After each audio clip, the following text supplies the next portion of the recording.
This morning, we are looking at what I call, do you have a reserve? Do you have a reserve? We'll be taking a scripture from Genesis chapter 41, 17 to 37. It's quite a long passage. Genesis chapter 41,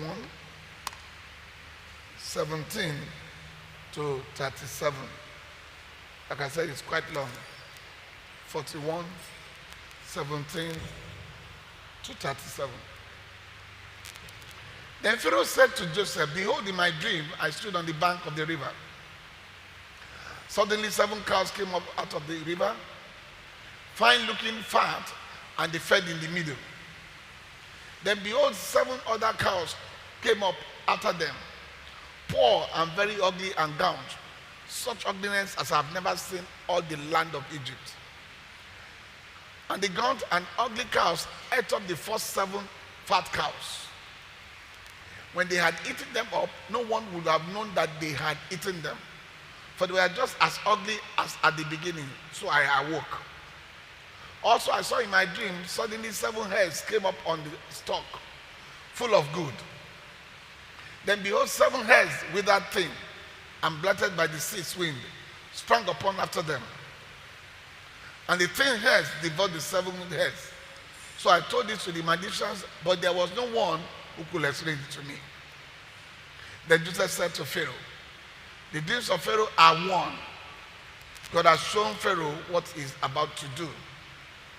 The 7 good cows are 7 years, and 7 good hares are 7 years, and the dreams are one. And the 7 thin and ugly cows which came up after them are 7 years, and the 7 empty years blighted by the east wind are also 7 years of famine. This is the thing which I have spoken to Pharaoh. God has shown Pharaoh what he's about to do. Indeed, 7 years of great plenty will come throughout the land of Egypt. But after them, 7 years of famine will arise, and all the plenty will be forgotten in the land of Egypt, and the famine will deplete the land. So the plenty will not be known in the land because of the famine following, for it will be very, very severe. And the dream was repeated to Pharaoh twice, because the thing is established by God, and God will shortly bring it to pass. Now therefore let Pharaoh select a discerning and wise man and send him over the land of Egypt.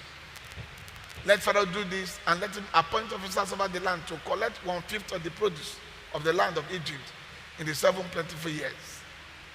And let them gather all the food of those good years that are coming and store up grain under the authority of Pharaoh, and let them keep food in the cities. Then that food shall be as a reserve for the land for the 7 years of famine which shall be in the land of Egypt, that the land may not perish during the famine. So the advice was good in the eyes of Pharaoh and in the eyes of all his servants. Glory be to the name of God.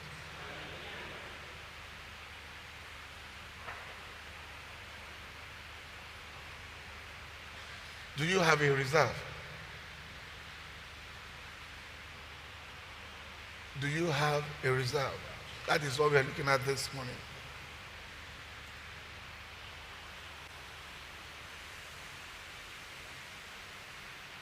In life, there will always be a period of famine. In every life.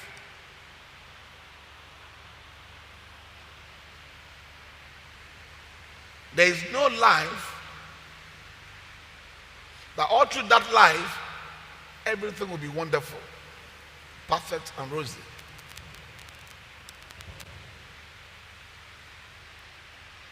It may be famine of good health. It may be famine of finances.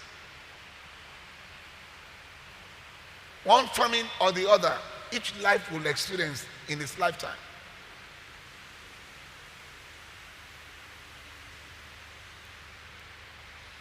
Also in a lifetime, there will always be good times. when things will be rosy, when things will be wonderful, when everything to be excellent. The book of Genesis 8:22 says, as long as the earth exists, planting and harvest, cold and heat, summer and winter, day and night will never stop. Ecclesiastes 3:1-10 talks about time for everything in life and a season for every activity under the heaven.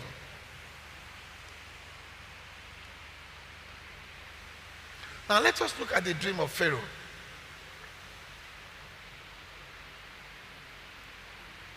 First of all, when I tried to analyze that dream, or thinking about that dream, the first thing that comes to mind is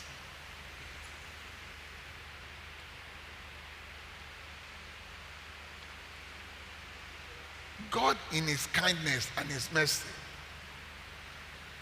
often reveal to man what will happen in the future.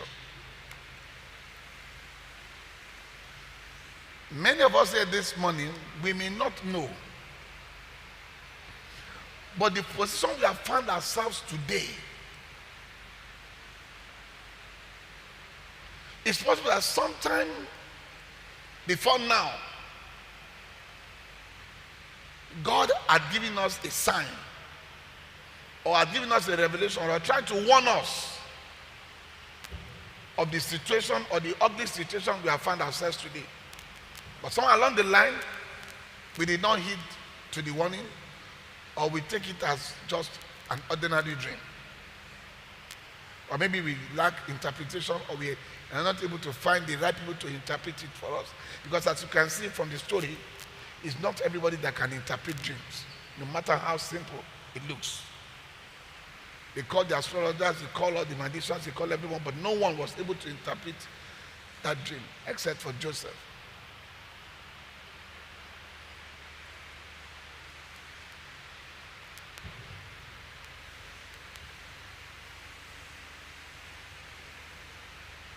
God will sometimes warn us ahead of terrible events, so as not to fall victim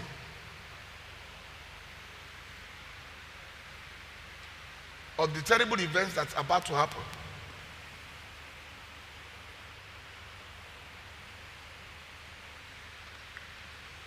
In this particular situation, God sent a warning to Pharaoh.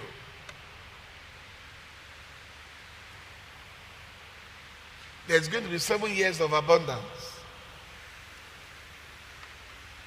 followed by 7 years of famine. And when the 7 years of famine comes, it will be like as if the country never experienced abundance at all in life. Because it is so severe that they will never even remember that they once lived in abundance. Am I making sense to you?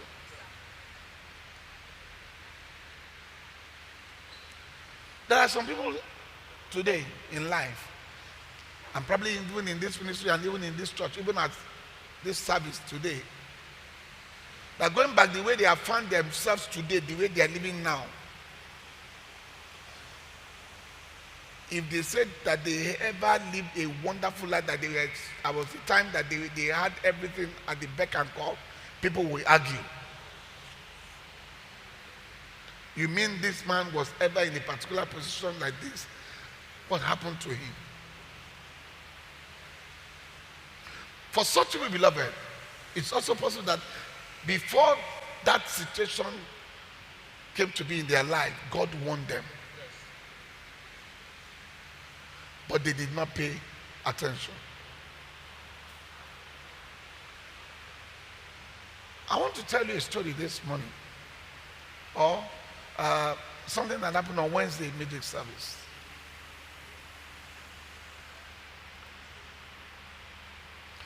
I said we're talking about not being anxious for anything. I'm not able to remember the topic again, but it has to be with trusting God and not being anxious about anything. And I recall telling the mothers at service on that day that many of you are anxious for your children to get married, to have children. In life, you're always anxious for one thing or the other. A woman wants to get married, she says, I can't wait to get married. So she gets married, she says, I can't wait to start having my children. After having children, she says, I can't wait for my children to go through school. After having children, going through school, I can't wait for my children to get married. Then the next thing, I can't wait for my children to start having children. Then the next thing, I can't wait to see my grandchildren. Then the next thing, say, I can't wait to see my great-grandchildren. And so on and so forth. Hallelujah. But somewhere along the line, when each or any of those expectations will fail, there's a way we react as if that is the end of life. Then I reminded them, I told them, that there are some people that the Bible refers to as men of faith, people of faith in Hebrews. That they die without seeing the promise. In other words, that which God promised them did not come to pass while they were alive, but they came to pass after they were dead. But they still believed till death.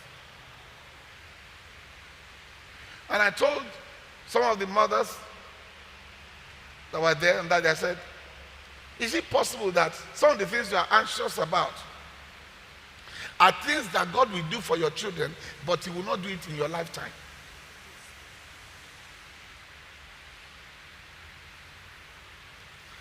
You know, one thing we fail to understand is this.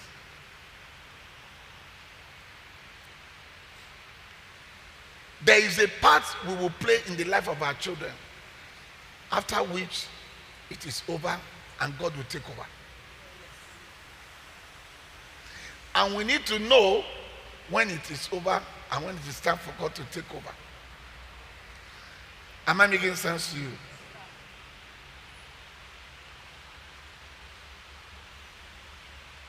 Perhaps you don't realize that I've already said it, that we are a transporter. God used us to transport these children to this world, to nurture them to a certain extent, and after which they start fulfilling their own mission on earth by God, like all of us came to fulfill a mission. So the fact that we say we must see this, we must see that, maybe your job ends over that child from the age of 20, maybe it ends at the age of 21.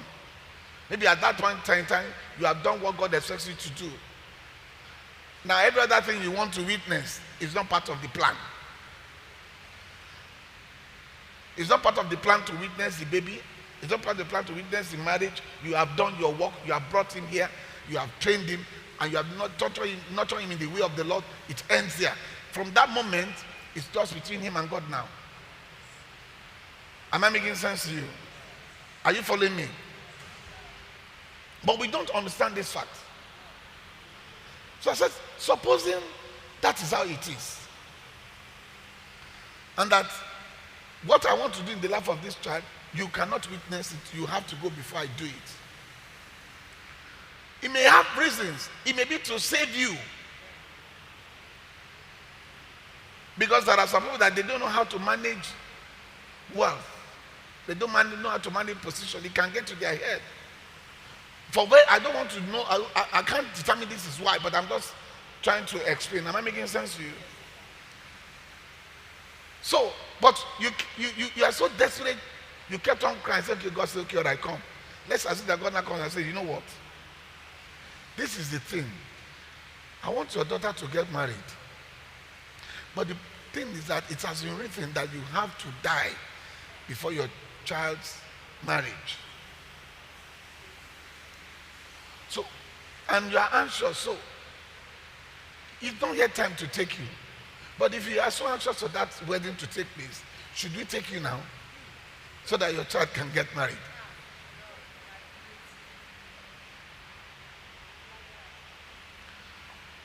Oh, yigi, yigi, yigi, yigi, yigi, Olúọ̀run o. Àtọ́bàjáyé ẹlẹ́dàá ohun gbogbo. Gbogbo aráyé ìbá mọ rírì ẹni o. Báwo ni kì bá ṣe dò?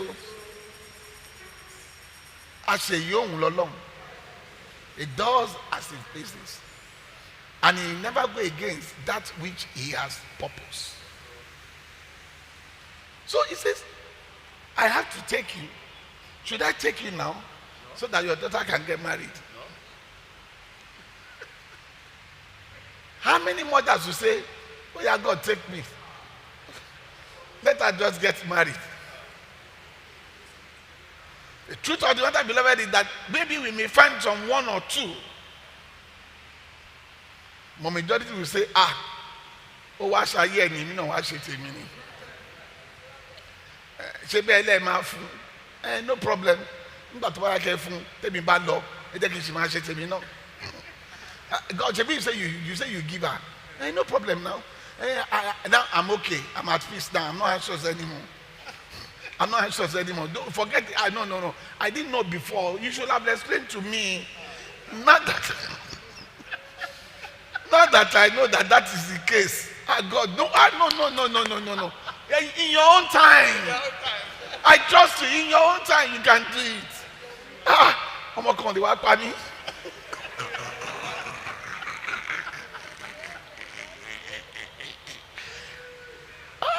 I know some of you mothers, you love life. You say, no. But then, let them now ask the child the same question. Child, you are anxious for this. The reason why I can't give you that child yet is that your mother has to die before I give you the child. And I don't want, or you want your mother to die so that you can have it. Child will say, God. Mama call the wife and give me low. No mother will not come and stand in the way of my breakthrough. She has lived her life. Let her go. Am I lying? No, sir. Am I lying? No, sir.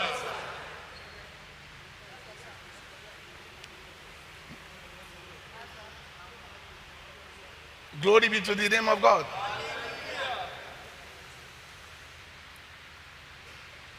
Let her go. Say, but if I say she should not go, supposing she lives to 100, what would I be? No, let her go now. No. That's what they will say.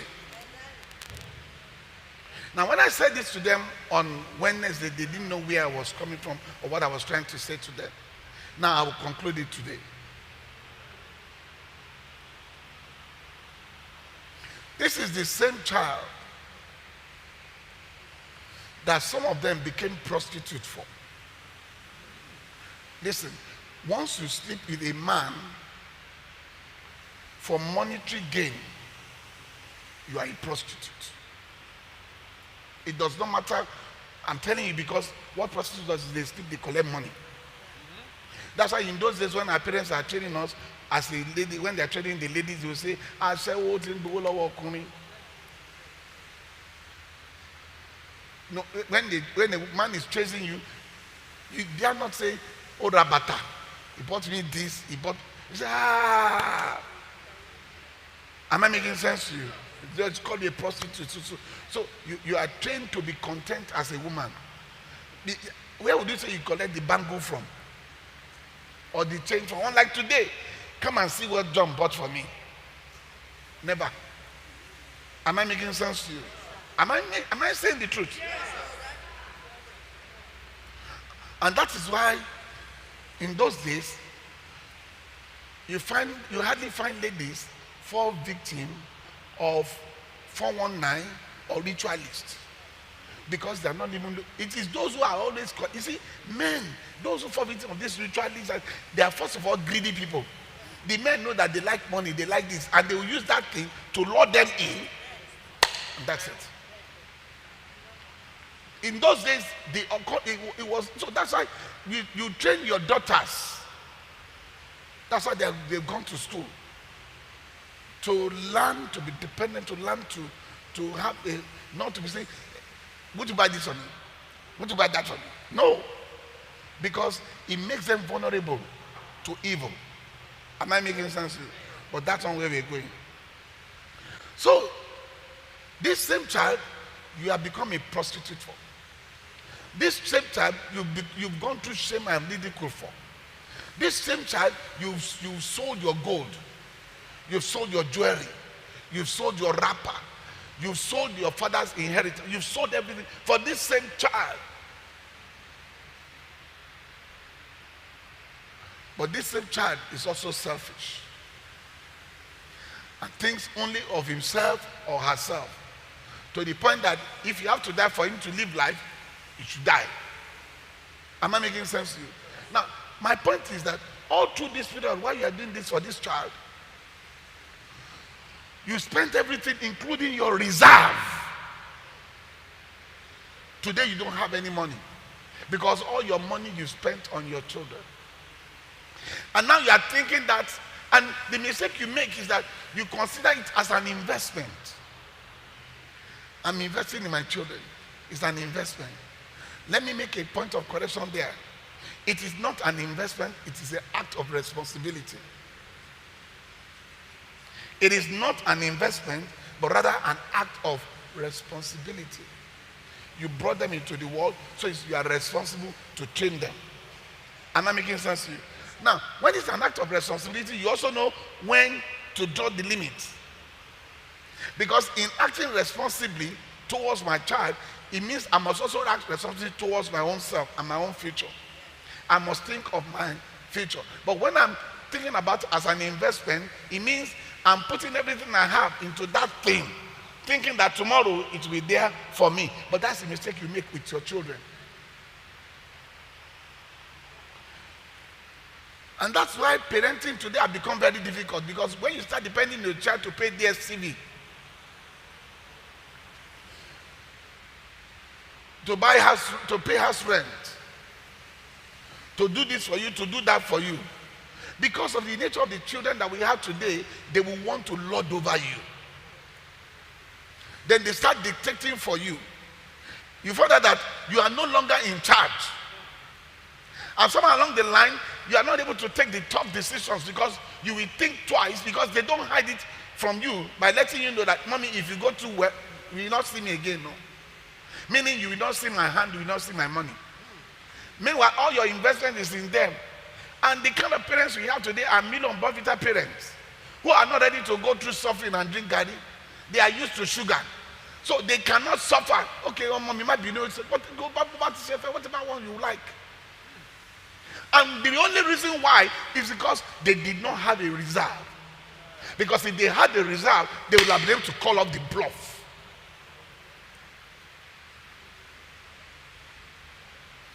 Are you following me? You are the mercy of the person that you are depending on.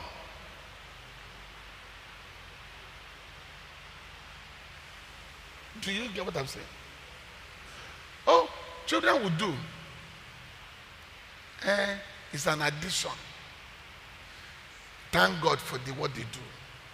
But it's not as if you will not put all your hope and expectations on them.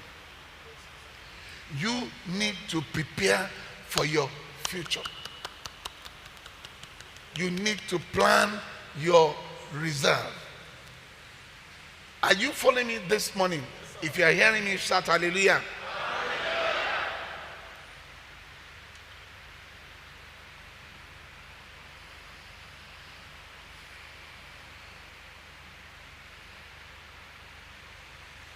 There is need to save.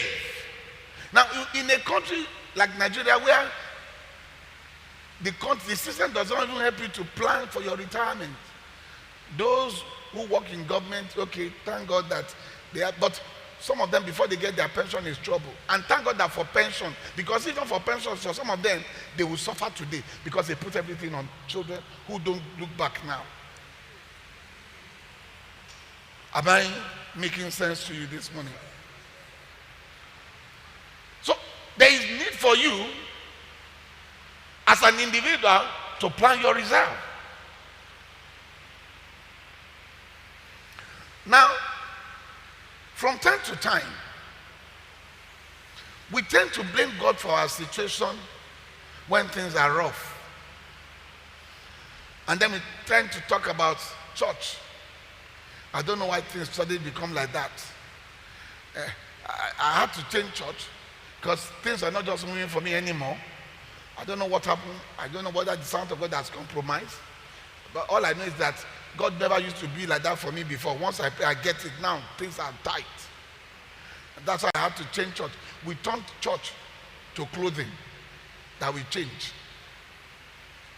A church has become fashion now that we just change. Are you still in that church? Are you still wearing that cloth? Have you changed your clothes? Meanwhile, God is the same. Are you still with Andrew? Are you still with Paul? Are you still with Luke? But all of them are both disciples. And they serve the same God. But why? Because we blame our situation on the church and the servant of God. The situation we have suddenly found ourselves. Period of famine. But we forget there was a period of abundance. But when the period of abundance came, what we don't realize is that we are supposed to save part of the abundance to prepare for the famine period. But we did not save. We spent everything. And now the period of famine came, which was part of the plan. It has to come. We are not blaming it on God. We are blaming it on church. We are blaming it on everybody. Forgetting the fact that when God gave us abundance, it was to help us to plan for the time of famine that will come. There will be famine for children of God. There will be famine for the children of the devil. Regardless of how righteous you are, you will have your own famine period. Am I making sense to you? You know, there are times when you say to people that you are broke, they don't believe you are broke. So how can you be broke? What do you mean by you don't have money? But really, I don't have. Am I making sense to you this morning?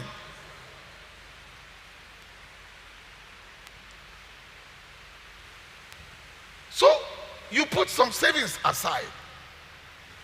And that's why when you walk by this counsel, it will help your walk with God. So when things are tight, you don't feel it. It doesn't affect your relationship because you have had your savings and then you are still able to watch. But when you squander everything, thinking that that's how it's going to be coming, nothing is ever like that constantly. You make today, there will be a slow time tomorrow. It's not that, oh, I made 1 million today, next week I'll make 2 million. No. There must be some dull moments. And it's not as if because God is no longer on the throne, God is still on the throne. But this is part of the seasons of our life, seasons of our time. It is never perfect 24/7. This morning it's been sunny, now it's cloudy. Before you know it, something, there will be time that the air will cease. Are you following me this morning? But before I go into this area, I'm going to talk about 2 areas of reserve this morning. I'll be talking about your spiritual reserves and your material reserves. But let me talk about your spiritual reserves. Pastor Kola ministered this morning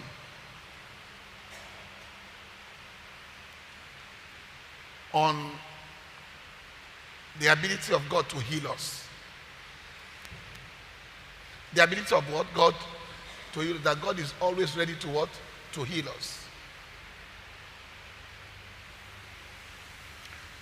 But the truth of the matter is this, beloved. In as much as in Acts 10:38, that Bible says Jesus was always going about doing good for all those and healing and delivering. It was not everybody that he came across received their healing. It was not everybody that he came across received their deliverance. There are thousands and thousands of people that followed him and did not get anything from him. And there are some that had just a one-time encounter with him and they got their breakthrough. We need to question ourselves as to why. Why? Why are these people so lucky, and why are some that are always in his presence didn't receive anything from him? Many times we attribute it to faith. But the question is that it is not just ordinary, it's not just about faith. There are other things involved as well, which is what I'm about to show you this one, which has to do with spiritual reserves, which has to do with reserves.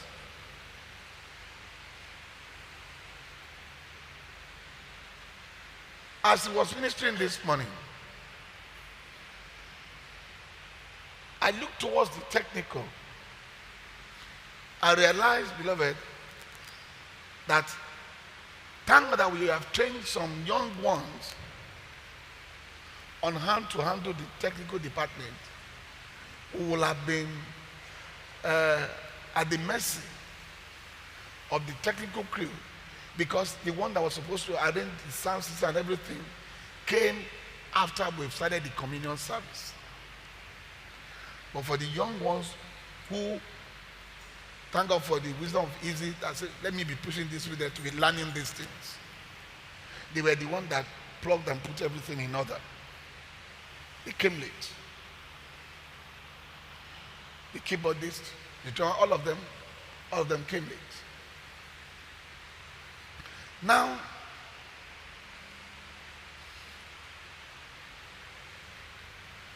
why particular was ministering about the ability of Christ to do these things for us? The Lord was ministering to me. But you too think about it. You are telling them, he's telling them I can do it. It's not that I cannot do it. The question is, who are those I will do it for?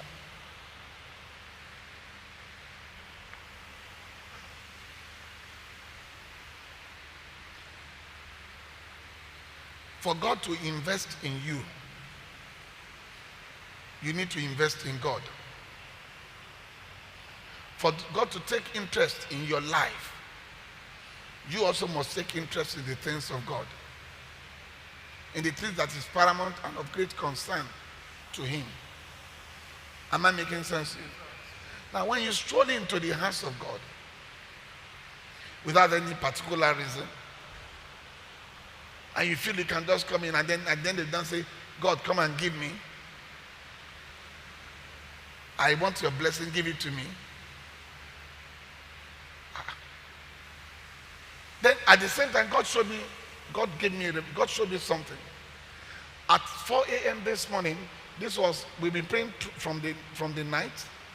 At 4 a.m., I had a conference prayer with some of my ministers, a conference prayer. We were praying. We finished the prayer. At 5 a.m., I called again to continue the prayer.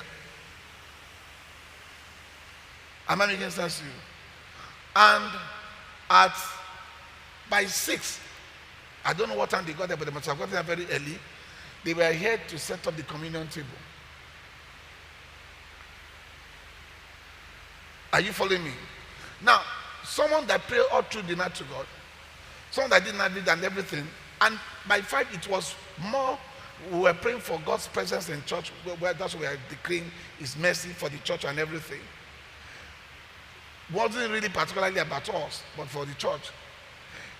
And we did all that, and we did not say, after all, we've done this, come late. And they still came to set up the communion table and everything. Now, God now says, I need to bless 3 people today. So you think God will leave those people? Answer me now.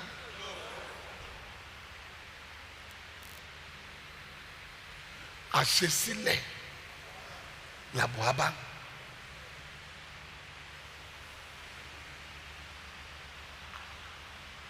What you do determines what you get.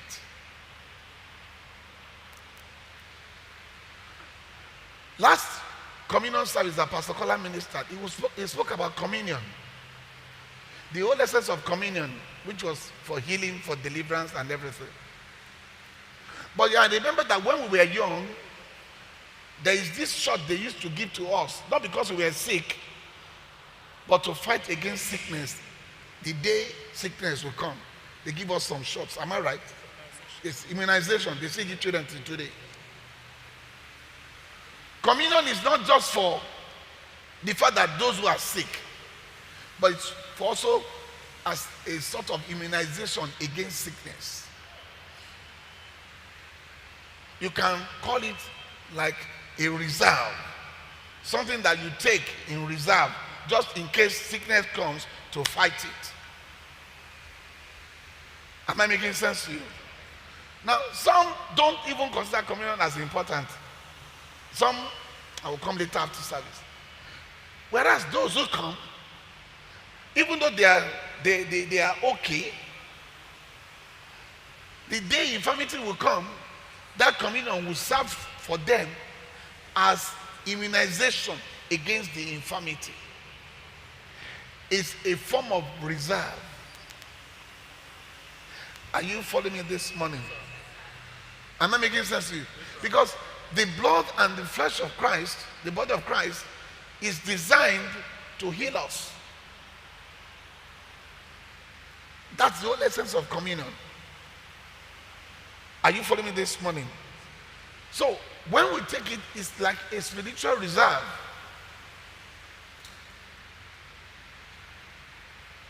They say when you don't wait for the day of trouble before you start praying. You even pray when everything is okay. You start loading your spiritual armor. Am I making sense to you? Are you following me? Some of you, it's just that you are not paying attention. Maybe you used to fall sick regularly before. When last did you go to the hospital? But because I'm not going to the hospital, you cannot attribute to the communion you were taking that is what has been serving as an immunization against that infirmity that used to attack you every month, every three months, or every once in a year. But you realize that in the last few years, you've not spent one kobo in the hospital. Am I making sense to you? It's a form of spiritual reserve. Communion. Are you following me this morning? So also is your prayer life.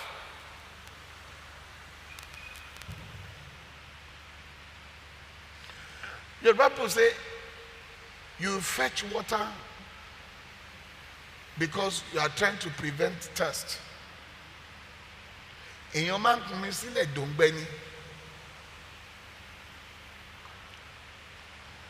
and you prepare for the day of famine during the time of plenty. Today you have good health, you have sound mind, everything is working well for you. This is the time you need that body to serve God, to worship God, and get spiritual reserves for the time of old age, when your body will be aching and you will not be able to do as much as you have been able to do before. But because of the spiritual reserves in you, you will still remain strong. But you gather the strength for reserve when you are strong, not when you are weak. This is the time for your spiritual reserves. Your spiritual reserves is things you gather when you are rich in health. If you don't serve God when you are in good health, when do you want to serve God? Meanwhile, the service you render to God in good health, the reserves of it are the ones that will help you to give you good health in your old age. Do you get what I'm trying to say? Am I making sense to you? Each time you come to God's presence, you get a reserve. You get something that's anti-age drug and the 8th anointing that comes pouring on you. Meanwhile, you don't need it now because you are still okay, but it's in a store. As you grow older, when you start needing it, the things start coming forward. So instead of you looking old, you are growing what? Young. Am I making sense to you? So what kills other is not necessarily does not necessarily have to kill you because of your spiritual result. Are you following me? I want us to have that at the back of our mind this morning. That every service we render to God, there is no waste. Even though right now we may think we don't need it, but it will come to play a part in our life in the future. There will be a time that we'll need the benefits of it. If you're hearing me, shout a glorious hallelujah.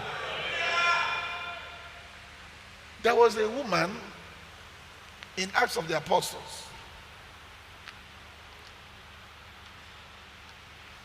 by the name Dorcas.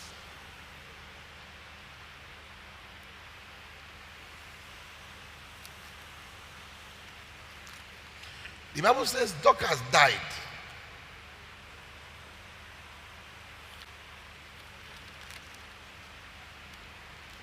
And that's found in Acts of the Apostles, chapter 9, from verse 36. At Joppa there was a certain disciple named Tabitha, which is translated as Dorcas. This one was full of good works and charitable deeds, which she did. But it happened in those days that she became sick and died. When they had washed her, they laid her in an upper room. And since the day was near Joppa, and the disciples had heard that Peter was there, they sent 2 men to him, imploring him not to delay in coming to them. Then Peter came and rose and went with them. When he had come, they brought him to the upper room, and all the windows stood by him, weeping, showing the tunics and the garments which Dorcas had made while she was with them.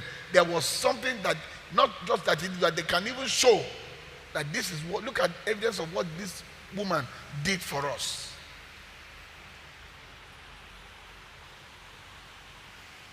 The Bible says, but Peter put them all out and knelt down and prayed, and turning to the body said, Tabitha, arise.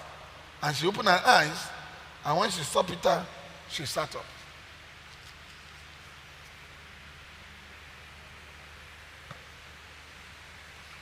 God is on the move to bless his children. He's in our presence this morning to bless us. Now, every time an opportunity for blessing comes, the accuser of brethren will always raise his ugly head and say, why? Now, if there is not enough goodness in you to justify why God should bless you, you may lose that blessing. This man was already dead. They washed her body, they laid her for burial. But then they remembered that Peter is not too far away. And so they brought Peter. And they told Peter about the good things that this woman had done. They actually produced the evidence to Peter. The life she has taught, the widows she has had, everything. And Peter had no choice but to cry to God, whom that woman had rendered that act of goodness to. Am I making sense to you? He rendered that act of goodness on account of God. He did it because of God. And Peter had to remind God, God, this is what this one had done, all in your name. And he called on the name of God for God to heal her, to bring her back to life. And God did. Now, sometimes, beloved, it is not about the servant of God. It is not about the anointing. Sometimes it's about the work of your hand. Give me something that will take to God on your behalf, as the reason why God should move on your behalf. Because every time you blame it on the anointing should have healed me, the anointing should have done this, the anointing should have done that. What is it that you are doing that qualifies you for that blessing? The good works of that woman became her spiritual reserve. When she was doing it, she had good health. Everything was fine for her. She was not thinking of death. But the day death came knocking at her door, those good deeds became a spiritual reserve for her for life.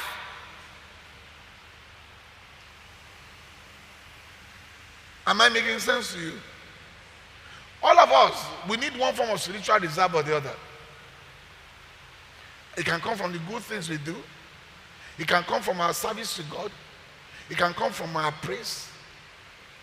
Am I making sense to you? And let me tell you something, beloved. God does not take I don't know how to describe it now. Anyhow service. Anyhow blessing. Anyhow. On Friday, but for divine intervention, and I think maybe God just wanted to watch them for a while, God said he was going to cancel the choir night vigil. And I told them that no more night vigil. And the Lord told me why. Because somewhere along the line, it may be one of them. It may be the husband. It may be the child. It may be someone who already is making comments like, upon all your service to God self, we no kuku say anything. And he's making you look as if, and you see, God does not like that kind of service that you do for him as if he's begging you. He will tell you, I can do without you. Such service does not amount to any reserve.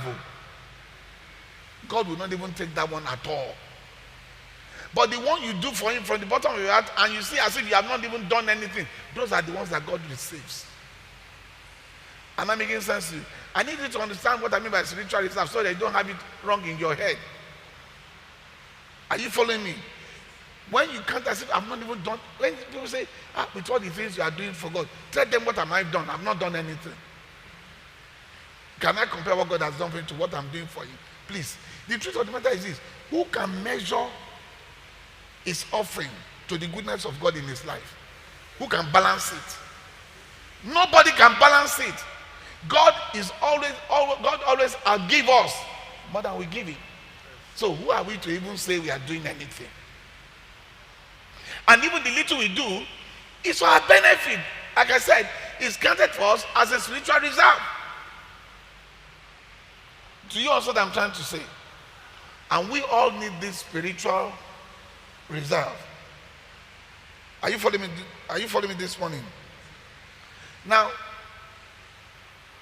let me come to the area of material, monetary, and so on and so forth. Many people that are complaining that they don't have money today, they once had money. Some were once rich. Some once lived a very good life. But today they are beggars. Why? Because they had no reserve. In the years of plenty, they ate everything. They invested and spent their money on the wrong things of life. They didn't reserve in the Lord. There was no investment in the Lord to amount for a spiritual reserve for them in the days of famine so that God can bless them. But rather they invested in vanity and they sowed in the flesh. A few weeks ago, one of my daughters was telling me a story about her husband. This man happens to like women. He's a Muslim, by the way. She married a Muslim. And they've always had quarrel concerning women. And the lady will always go to search his wardrobe. So on this particular occasion, this man came home with some pack of condoms. And realizing that the wife may go and search his wardrobe, he decided to go and hide it in the wife's wardrobe, where he believed that the wife would not even search. Why would I search my own wardrobe when I'm searching for something that my husband might have done? Am I making sense to you? So she kept it there. He kept it there. Unfortunately for him, it don't happen to be the day that the wife was looking for something for herself in the wardrobe. And that was how the woman stumbled on it and said, I still opened this place yesterday. Who put this thing there? So this I kept it so that I would not know, Abi. Of course, they had their arguments. But my point is this. My point is this. To let you know why I sometimes think that we don't think deeply, whether we are man or woman, we don't think deeply. Why would a man spend his hard-earned money on a woman you are afraid may give you disease?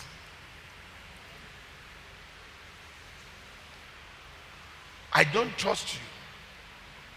You may give me disease. And yet I use my money to get hotel, to buy food, chicken shawarma, to buy drink. And then when you are going, I will dash you money. Meanwhile, I still have to do something to protect myself from you harming me. Does it make sense for me to even invest in anything like that? Are you following me? But you see, that is what some people invest their money in. Now, this money could have been put into trust fund or something, no matter how small. But look at where he's investing his money, thinking that it will always be like. So the day problem comes, the day there is famine, the day there is famine, the day of famine, he will not be saying things about the leg of the woman is bad, the leg of the person is bad. It's this woman that brought bad luck to me, because he's going through a period of famine, which is normal for every human being. But if he had saved, if he had kept his money, if he had used his money wisely, he would have had something to fall back upon. Today is the case for many men who are putting the blame on the wife. If you say that woman is bad, I agree. Are you telling me that from the very, very first day, you never had a breakthrough? Because if you had a breakthrough, even if it's just once in your life, you see, some people, beloved, all they need is one breakthrough and that's it for the rest of their life. They are okay. It's all a matter of planning and managing the breakthrough. And that will bring forth another big breakthrough. But when you make your first breakthrough and you squander it, maybe you have chopped your seed. Am I making sense to you this morning? This man did not plan his reserve. Look at where he's spending his money.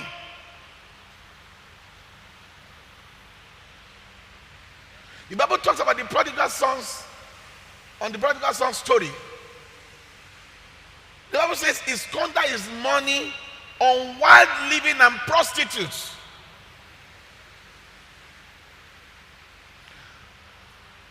The time of plenty, what did he use the money for?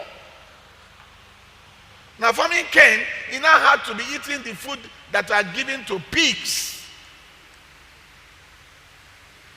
It's like that for some people, beloved. Where they are now is not where they should be at all. There are some people that are treading on your head right now and say, but you brought yourself to that situation. Many of the things we blame the enemy for,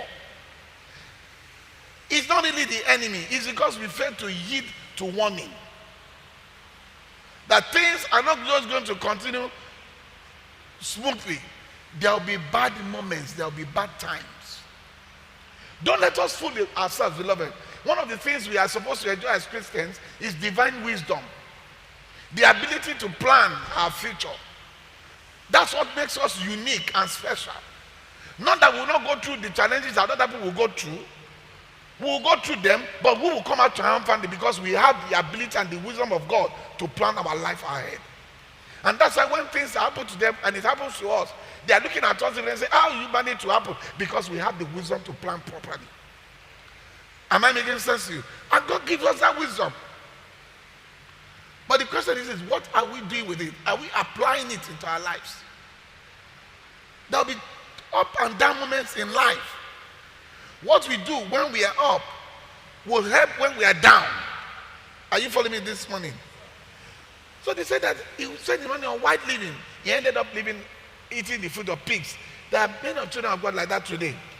And they are busy lamenting, they are angry, they've changed churches, they moved from pastor to pastor. But until that famine is over, nothing is going to happen. Am I making sense to you? But some of them, it's even possible that they've not learned the lesson that even when they make money now, again today, they'll do the same thing. I'll tell you a story.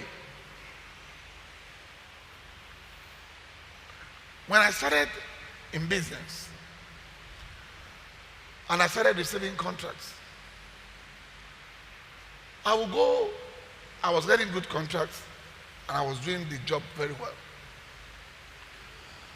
But unlike many people of my age in those days, when I go abroad and I buy the stuff that I'm supposed to supply, I will stay in my cousin's place and I will sleep on the floor in their house, on the carpet. Meanwhile, other people that we are collecting contract at the same time, we are busy lodging in the hotel. And some were carrying women on their trip. The money was enough for me to do all that.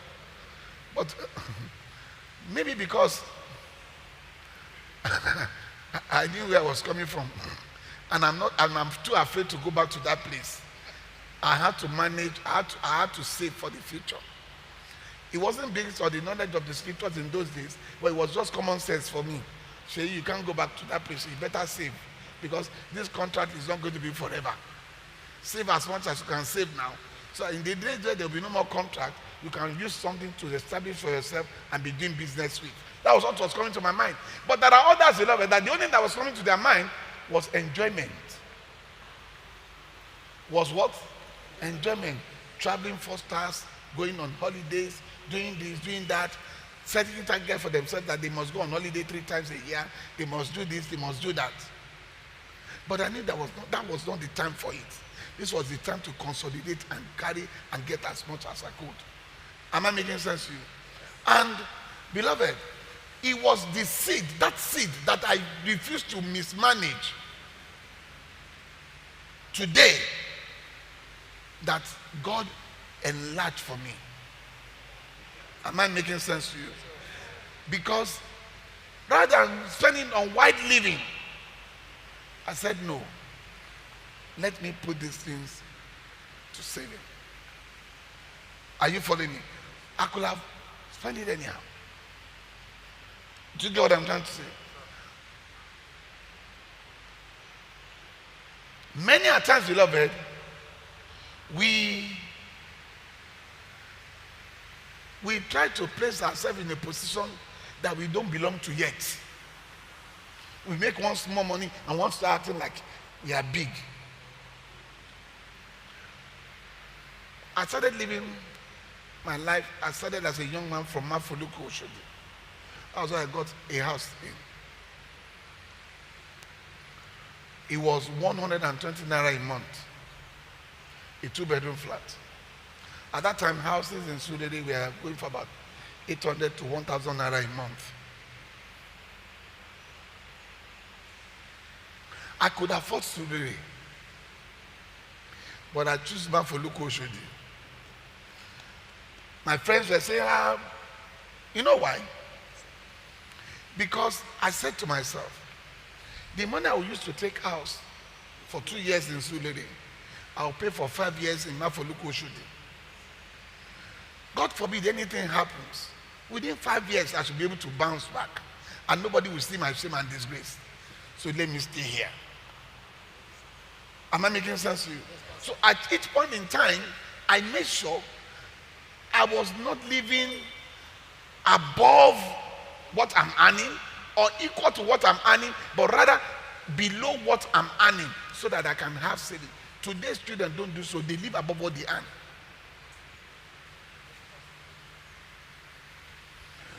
And so there's no reserve. Are you following me? You must always think of tomorrow. And when you think of tomorrow as not as good as today. Don't ever imagine. I mean, you are a banker today. You are earning good salary. But you can lose that job. Because you don't own that office. You don't own that company. Oh, you are collecting contract. Yes. Because you know somebody there. Tomorrow that door can be blocked.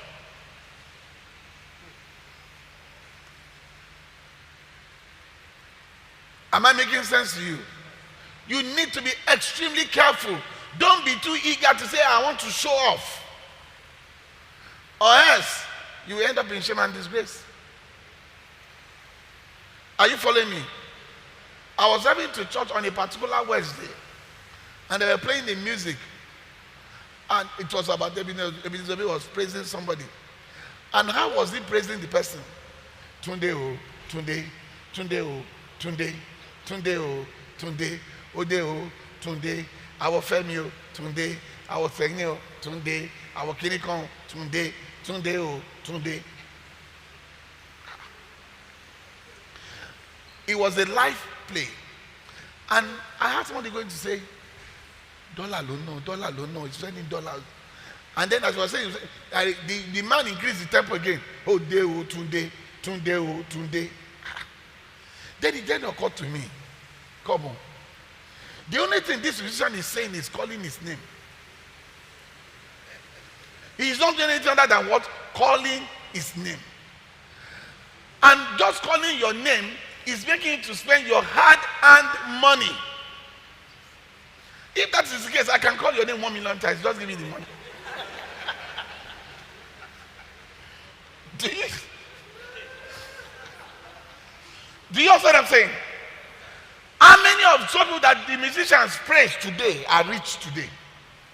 Many have become poor.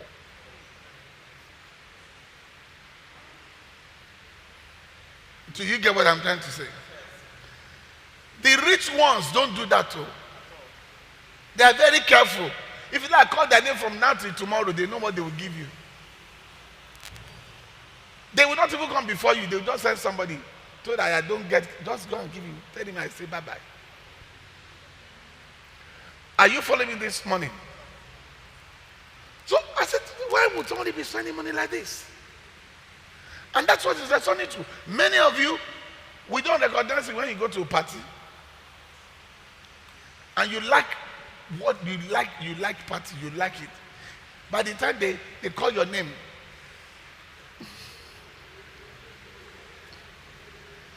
the money you cannot give as offering.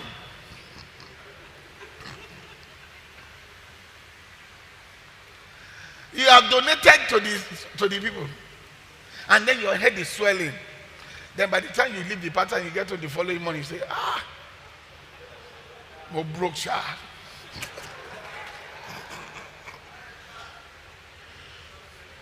Glory be to the name of God.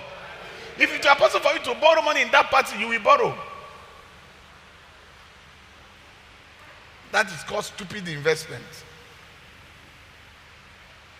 Because this person, tomorrow, you cannot go back to him and say, please, I'm broke, can you borrow me money? You can't go to him. He will tell you, what are you talking about? Glory be to the name of God. So we don't think deep. Most times we don't evaluate our actions. The Bible says, today may be like this, but we know it's tomorrow.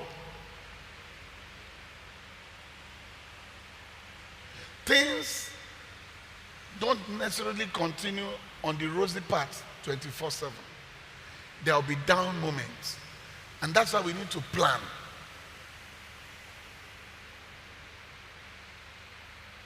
In 1 Kings 17, 8-16.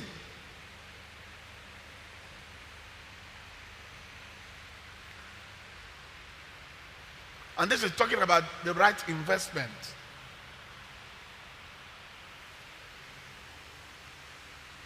How do you invest properly? What is your sure banker? One investment that I know can never fail is the investing in God. When you invest in God, you can be rest assured that you can never lose. Every other investment can fail. What am I trying to say, beloved, is this. Some of you, yes, you say you are saving, you are investing, but where is your investment? Is it in the Lord? How much of your investment is in the Lord, and how much of your investment is in the world? Many of you, most of your investment is in the world that can fail. The world system can fail, but God's system can never fail. It's a sure banker. The wisdom of man is foolishness to the sight of God. Great bankers, great economists, great financial analysts have failed. But God's system would never fail. And part of God's system is seed and harvest. It says it will never fail. Galatians 6:7 says, do not be deceived. God is not a man will reap whatever it is that they have sown. And which brings you to the story of 1 Kings 17:8-16. The word of the Lord came to Elijah. Go to Zarephath of Sidon and stay there. I have commanded the widow in that place to supply you with food. So he went to Zarephath. When he came to the town gate, a widow was there gathering sticks. And he called to her and asked, would you bring me a little water in a jar so that I may have a drink? And as she was going to get it, she said to him, bring me also a piece of bread. And the woman replied, as sure as the Lord your God lives, I don't have any bread, only a handful of flour in a jar and a little oil in a jug. I'm gathering a few sticks to take home and make a meal for myself and my son, that we may eat of it and die. Elijah said to her, don't be afraid, go home and do as you have said. But first make a small cake of bread for me from what you have and bring to me, and then make something for yourself and your son. For this is what the Lord God says, the God of Israel says, the jar of flour will not be used up and the jug of oil will not run dry until the day the Lord gives rain unto the land. She went away and did as Elijah had told her. So there was food every day for Elijah and for the woman and her family. For the jar of flour was not used up and the jar of oil did not run dry, in keeping with the word of Elijah spoken by, keeping the word of God spoken by Elijah. There was famine. There was what? Famine. I want to believe, beloved, that this widow, is it that she had never done any account of goodness to anyone? That when she found herself in this situation, there was nobody to give her food. She must have. Where were her family? Where were the family of the husband? Maybe all of them are going through the same thing, famine. And everybody was holding what they have. But we have a God that always has in abundance during the period of famine.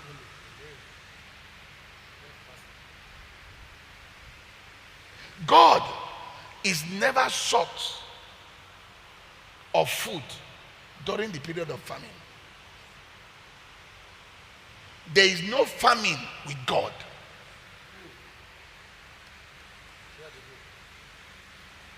Am I making sense to you?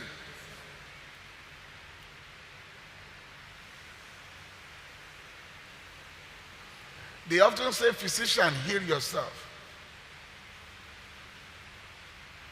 Why the physician may not be able to heal themselves. But we have a God who has never tasted sickness. Am I making sense to you? And he has the ability to heal any form of sickness. Are you following me? So you can invest in drugs. You can invest in vitamins. There are all manner of drugs that they do today that say you will not age. Be taking this, be taking that, be drinking this, be drinking that. If you go into the internet, in fact, by the time you look at it every day, when you finish drinking this, you drink this one, drinking this, still you will still fall, you will still age. There will still be wrinkle. Am I making sense to you?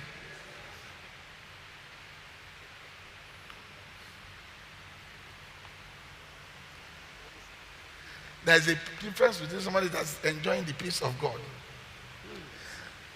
Their face will look young any day, anytime. And there's a between the one that is enjoying that they are looking nice is as a compliment of makeup. When you want to know the true way a woman looks in the morning. Visit them very early in the morning. Before they... Then you know that how they look in church is not necessarily how they look at home. You see the real. See, that thing is like cement.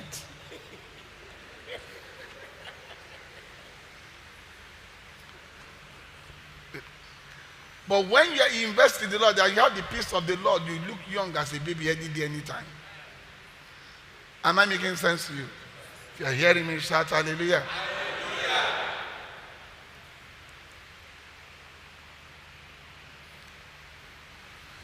So she must have done some act of goodness to some people. But even these people, maybe they couldn't even help themselves, not to talk of helping her. Everything had failed for her. But she was a good person. And that good person was still counting for her. And the Lord had to say, you know what? We can't allow this good person to just waste away like that. Because of our Elijah, I'm sending you to Zarephath. Not that I cannot provide for you here, but you need to go to Zarephath for that woman's sake. I'm taking you to her house. While you are there, she'll be feeding you, and I will make sure there will be always a supply. So Elijah went to her and told her. Now, I need you to understand, the investment of that woman in the life of Elijah, he did it because of God. She did it because of who? God. Because Elijah said, thus said the Lord. Now the God that she did it for made sure that she never experienced famine. She invested in the right thing. Look at how much she gave. But look at what she got in return.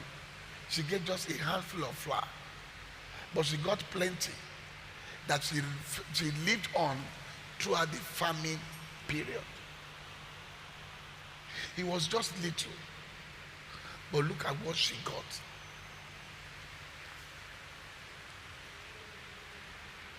If she had invested that food in her son, she would have gotten nothing. Am I lying? The child would still have died.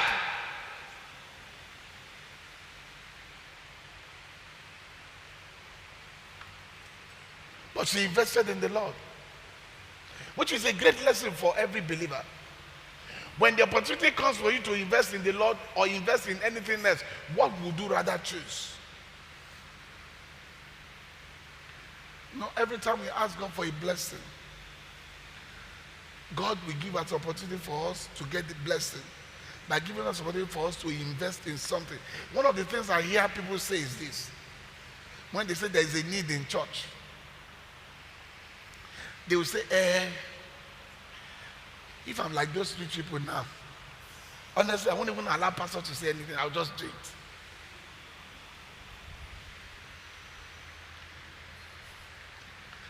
If I have money like Pastor Kola, Pastor Shola, there is no way I will allow. Pastor, what are those rich people doing? You want to know? You want to know? It was not because of them that God created that situation. He created it because of you that you are poor, so that you can become rich like them.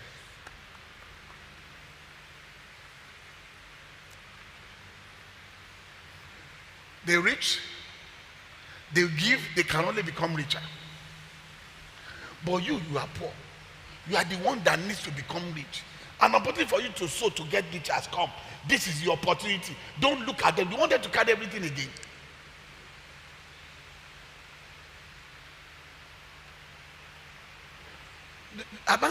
Are you following me? Am I making sense to you? It is ignorance on the part of the poor. When they keep looking up to the rich to be the one, they will be the one that will continue to be rich. Bible says, give, it shall be given to you. Good measure, pressure, taking it not together. So as they are giving, it's given to them. As they are giving, it's given to them. You are not giving. But God says, even the little you give, why don't you give it so that you can receive something? But you say, God knows that I only have only this little one. If I have, I will have given. This little I'm managing. And I need to share it because my children and everything. Oh my goodness, that's why you are missing it. At that point in time, God will tell you, who would you rather invest in, me or your child? Would you rather invest in something that will not bring you return, that will not even be enough, or you invest in something that will give you more than enough return? Am I making sense to you this morning? There is no doubt in my mind, beloved, that God wants to bless us. But the question is that, are we positioned for the blessing? And are we doing the right things that will earn us the blessing? This morning, God can turn the lot of everyone around. It depends on the kind of spirit that you are using to follow God and how you are serving God. See, let me tell you one thing, beloved. When you are stingy to the Lord, you are stingy to yourself. Many people think they are stingy to church, but they are just being stingy to themselves. They are robbing themselves silly of what God wants to do in their life. Because they are not planting their reserves. Are you following me? When the rich decides to give, what he's doing is that he's planning his reserve. Just in case there is a problem one day. I have now, but in case I have a problem one day, this will be a reserve. In the Lord, God will come to my rescue and bring me up again. I'm doing this for the Lord. Not for today, not for now. But when the poor gives unto the Lord, they are not just making provision for reserve tomorrow, they are making immediate provision for themselves today and tomorrow. The giving of that woman not only gave her reserve for today, for that day, but gave her reserve for the rest of the farming period. It is not just about tomorrow, it's also about your today. It is, what am I trying to say, beloved? Everyone is opportune to receive from the Lord, no matter your class or your category.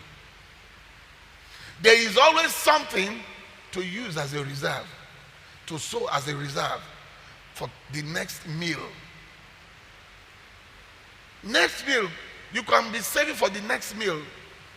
You can plant, you can have a reserve for the next meal. If you sow the right seed in the Lord, it can provide for your reserve for your next meal. That woman sowed the right seed in the Lord, and it became a reserve for her next meal and the meal throughout the farming period. Am I making sense to you? So it's not just about tomorrow. You can start even today. Now. And it's not until you have plenty. Don't allow the devil to keep robbing you by telling you, you know, if I have those. In fact, one of the things I don't like people doing is pointing hands at other people. That why did this one do it? What's your business with other life? The word that God is talking about today, the message, is it just about this person or that person? He's talking to you as well. Then why is your focus on another person? Why not on yourself? Am I making sense to you? Why don't you think of how that message could better your own life? Use it for your own self. Why are you looking at other people? Do you understand what I'm trying to say? See, it is God's desire that our tomorrow be glorious than today. But truth of the matter is that it is in our hands. The wisdom to make that happen, God has released to us. Whether we now apply the wisdom or not, is up to us. It's in the scriptures. And it's part of sowing in the Lord, planting in the Lord, investing in the Lord. Where is your investment this morning? Is it in Ashwebi? Is it in Gele? Is it in parties? Is it in man? You know, during election. And during when there is a struggle for the throne, that is when you see, you will know who is God in the life of a man. People that are always contesting for positions in life, who they invest in at that time signifies the God in their life. Most times they invest in people. They will buy car for this, buy this for that, attend this certain ceremony. Many of the things we do, like for instance, some of you go to people's parties, you go to their events, you go to this, you go to that. They are part of your spiritual reserves. In the man, I attended the occasion, I'm here, because we believe that one day you will need favor from them. But if only the way you build your reserve with them, it is the same way you build your reserve with God, that you attend services. God, one day I may need God, though. Let me go to church, even though I'm okay, even though let me still go, because one day I may need to cry to God for something. God will remember that even today, when things were okay for me, even though I'm tired, I still come to him. The same way you think of man, you are tired, you are weak, but I cannot miss this person's party. I don't want him to feel bad. You struggle to go because you are planning. For you is a reserve, that the day you need him, he will remember that you showed up. Do you do that for God?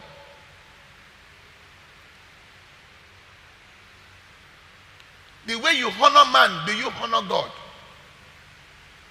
What's your spiritual reserve? What's your reserve in the Lord this morning? Am I making sense to you today? Are you following me today?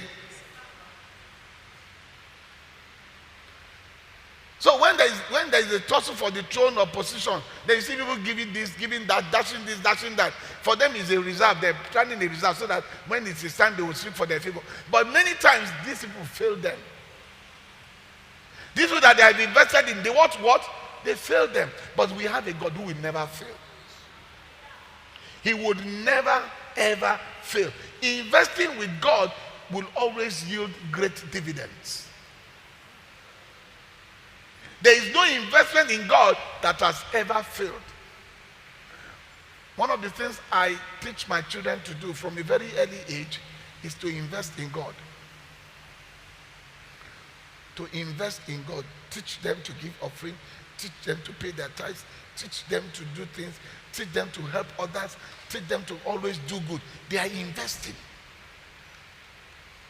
Investing in good deeds. That this is what God, and every time I tell them this, I say, this is what God will expect of you to do. When you do it, God will be pleased with you. Am I making sense to you? Are you following me this morning? That even before you think of me, think of God. Think of God, what we want of you to do. And that, because there's no investment in God that is ever wasted. At one point in time, it is bound to produce its dividends. And many times, when it will come, it's not when you are expecting it. The Bible says, in its due season, at the appropriate time, the dividends will come. In other words, it will not come when you don't need it. It will only come when it is needed.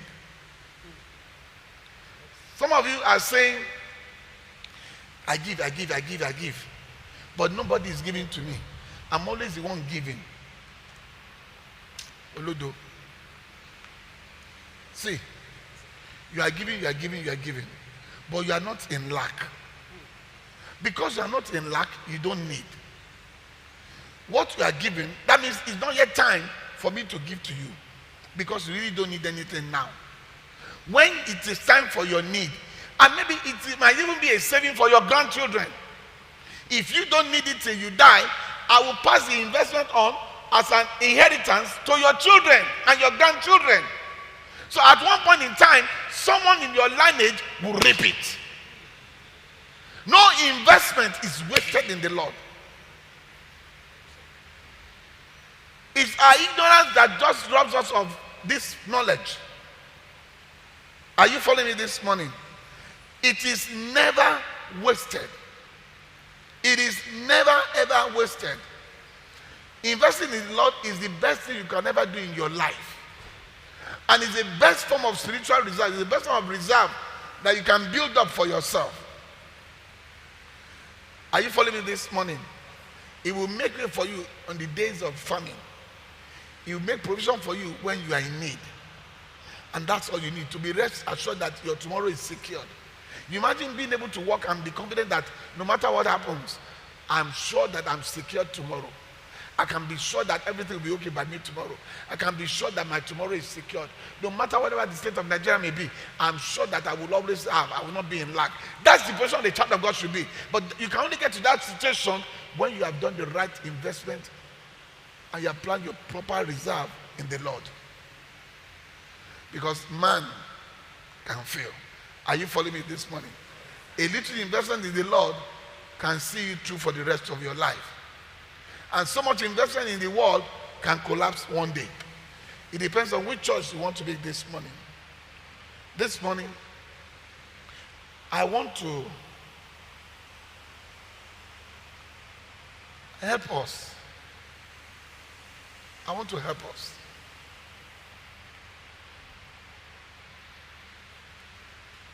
No matter how poor you are this morning, no matter how wretched you are this morning, God can make you rich. I'm telling you. Please pay attention to what I'm saying because I'm running up now. No matter your situation, God can what? Can make you rich. Yesterday, I was by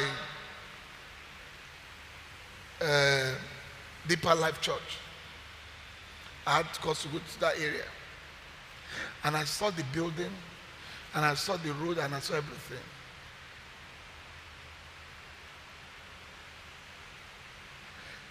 I'll tell you, beloved, it took them over 25 years to build that place. Over 25 years. Because they were careful, they were not in a hurry. The man does not just want to receive any money. If he wanted to do that thing in 1 year, if he wanted to raise the money in 2-3 years, he could have raised the money if he just want to collect money from just anybody. But he was careful. He didn't want to build a sanctuary that God will ask him, which money did you use to build it? He was very careful. And so he didn't mind how long it took. That money that they used to build that church, part of the money comes from the woman selling boli, the woman selling epa, the woman selling pepper, Okada riders. Every single one of them had their input. And I'll tell you one thing, beloved. Every one of them that had their input in that place is like on each of the block of that building, the cement, the tiles of that building, their name is written there in the spiritual realm. They have their name in the spiritual realm written on every part of the wall, on the floor, on the tile, on the brick, which will serve as a remembrance for what they did for the Lord. Many of them will fall sick, something will happen to them, and God will deliver them, but they will not know it's as a result of that reserve. That thing that they did, the little cover they gave, they counted as nothing. Am I making sense to you? We had a testimony last week of one of our mothers that said that she took a child to the hospital, the bill was so high, at the end of the day, they canceled the bill. Some of the things that happen to you in life, some of the things that you enjoy, you will not even, you see, let me tell you one thing, beloved. You see why you don't even appreciate this thing is this. You are not even tasting the sickness. Not to talk of them canceling it. Maybe that's why you don't appreciate it. You don't even taste it at all. I think that is even much more wonderful than tasting and then the operation and canceling. God says, I won't even allow you to taste it at all. But because you are not even tasting it at all, you don't appreciate the fact that there is a dividend. God is giving you a dividend for what you have done for him already. Am I making sense to you? Are you following me this morning? The money that they did that today, you look at the place so big, you go to the account so big, it's all a contribution from the little people. In this ministry, I think part of the problem that we have is the fact that we always look up to certain people to be the one to do it. Now, when you look up to certain people to be the one to do it, what you are simply saying is that they are the only one that will be blessed. And you that are looking up to them, you will not get anything because you are not doing anything. Meanwhile, the opportunity has been given to all to be blessed. There are some people you need to be very careful of. And I'm advising you this morning, be careful of people who are always using their mouth to condemn your giving. Be careful.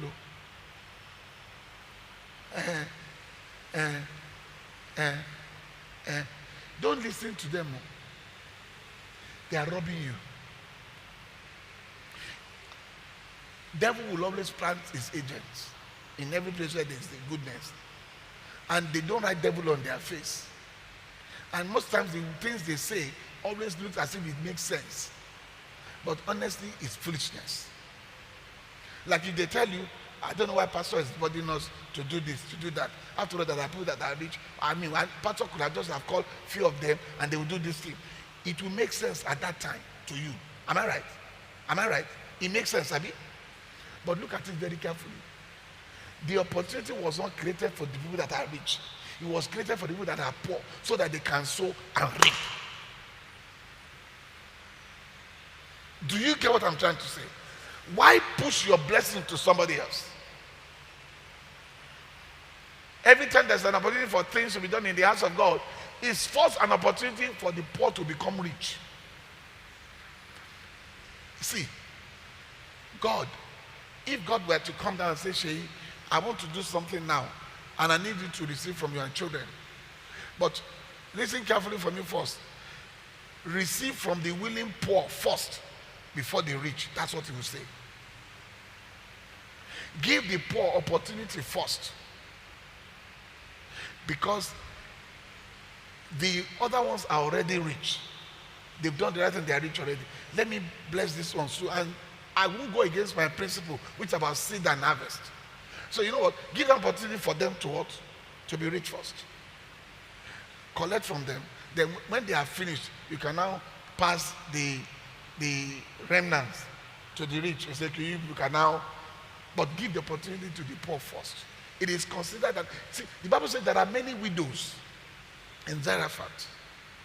Apart from that, there are also very rich people in Zarephath. God did not send Elijah to any one of them, but to a woman that is in need. To a woman that is what? And 1 naira is not too small to remove poverty from your life. With 5 naira, you can remove poverty from your life. Am I making sense to you? You can do your own. And you see, let me tell you one thing. God, in rewarding, does not reward based on the size of your offering, but on the sacrifice that comes with your offering. So if I'm giving 1 million naira to God this morning, and I'm worth 10 billion, and I'm giving 1 million, and you are giving just 10 naira to God, and that is your home and abroad, you don't even have what to eat, God may honor your money more than he honors my money. So it's not about the size. Stop missing it by thinking I don't have. Don't allow the devil to keep robbing you. Am I making sense to you this morning? Many of the ministries you see that are so big today, some people made the contribution. Soul winning, evangelism, every day, every Monday, they are all out there sowing seeds, winning souls for the church. That's how the church has become big. What are you doing for the Lord that will make Lord remember you for good when your famine period comes? Because I tell you, other investments that you make can fail, but the one you did for God can never ever fail. You will realize that it is possible to do this thing if you set your mind to it. All you need to do is just to look at the inventory of the things you spend your money on that are not necessary. And you will see how you can make provision to create your reserve. Like I said, there is no better reserve than the one you do in the Lord. This is where we end this morning. Bow down your head and begin to talk to God very quickly.